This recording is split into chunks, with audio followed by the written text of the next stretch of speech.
அதிகாரம் 17. பின்பு இஸ்ரவேல் புத்திரராகிய சபையார் எல்லாரும் கர்த்தருடைய கட்டளையின்படியே சீன் வனாந்திரத்திலிருந்து புறப்பட்டு பிரயாணம் பண்ணி ரெவிதீமிலே வந்து பாளையம் இறங்கினார்கள். அங்கே ஜனங்களுக்கு குடிக்க தண்ணீர் இல்லாதிருந்தது. அப்பொழுது ஜனங்கள் மோசேயோட வாதாடி, நாங்கள் குடிக்கிறதற்கு எங்களுக்கு தண்ணீர் தர வேண்டும் என்றார்கள். அதற்கு மோசே, என்னோட ஏன் வாதாடுகிறீர்கள்? கர்த்தரை ஏன் பரீட்சை பார்க்கிறீர்கள் என்றான். ஜனங்கள் அவ்விடத்திலே தண்ணீர் தவனமாயிருந்தபடியால் அவர்கள் மோசேக்கு விரோதமாய் முறுமுறுத்து, நீர் எங்களையும் எங்கள் பிள்ளைகளையும் எங்கள் ஆடு மாடுகளையும் தண்ணீர் தவனத்தினால் கொன்று போட எங்களை எகிப்திலிருந்து ஏன் கொண்டு வந்தீர் என்றார்கள். மோசே கர்த்தரை நோக்கி கூப்பிட்டு, இந்த ஜனங்களுக்கு நான் என்ன செய்வேன்? இவர்கள் என்மேல் கல்லெறிய பார்க்கிறார்களே என்றான்.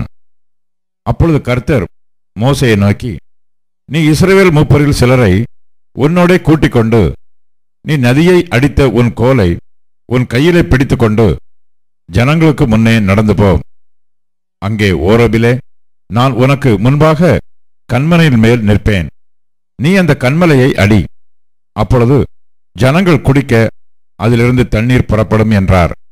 அப்படியே மோசே இஸ்ரவேல் மூப்பரின் கண்களுக்கு முன்பாக செய்தான்.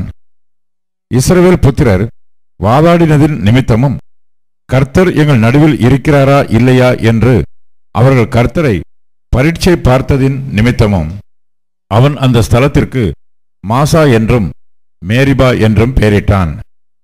அமலேக்கியர் வந்து ரெவிதீமிலே இஸ்ரவேலரோட யுத்தம் பண்ணினார்கள். அப்பொழுது மோசே யோசுவாவை நோக்கி, நீ நமக்காக மனிதரை தெரிந்து கொண்டு புறப்பட்டு அமலேக்கோட யுத்தம் பண்ணு.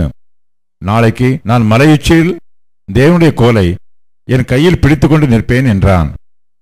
யோசுவா தனக்கு மோசே சொன்னபடியே செய்து அமலேக்கோட யுத்தம் பண்ணினான். மோசேயும் ஆரோனும் ஊர் என்பவனும் மலையுச்சியில் ஏறினார்கள். மோசே தன் கையை ஏறெடுத்திருக்கையில் இஸ்ரவேலர் மேற்கொண்டார்கள். அவன் தன் கையை தாழ விடுகையில் அமலேக்கு மேற்கொண்டான்.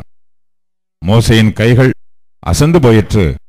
அப்பொழுது அவர்கள் ஒரு கல்லை கொண்டு வந்து அவன் கீழே வைத்தார்கள். அதன் மேல் உட்கார்ந்தான். ஆரோனும் ஊரும் ஒருவன் ஒரு பக்கத்திலும் ஒருவன் மறுபக்கத்திலும் இருந்து அவன் கைகளை தாங்கினார்கள். இவ்விதமாய் அவன் கைகள் சூரியன் அஸ்தமிக்கும் வரைக்கும் ஒரே நிலையாயிருந்தது. யோசுவா அமலேக்கையும் அவன் ஜனங்களையும் பட்டய கருக்கினாலே முறிய அடித்தான். பின்பு கர்த்தர் மோசேயை நோக்கி, இதை நினைவு கூறும் பொருட்டு நீ ஒரு புஸ்தகத்தில் எழுதி யோசுவாவின் செவி கேட்கும்படி வாசி. அமலேக்கை வானத்தின் கீழங்கும் இராதபடிக்கு நாசம் பண்ணுவேன் என்றார்.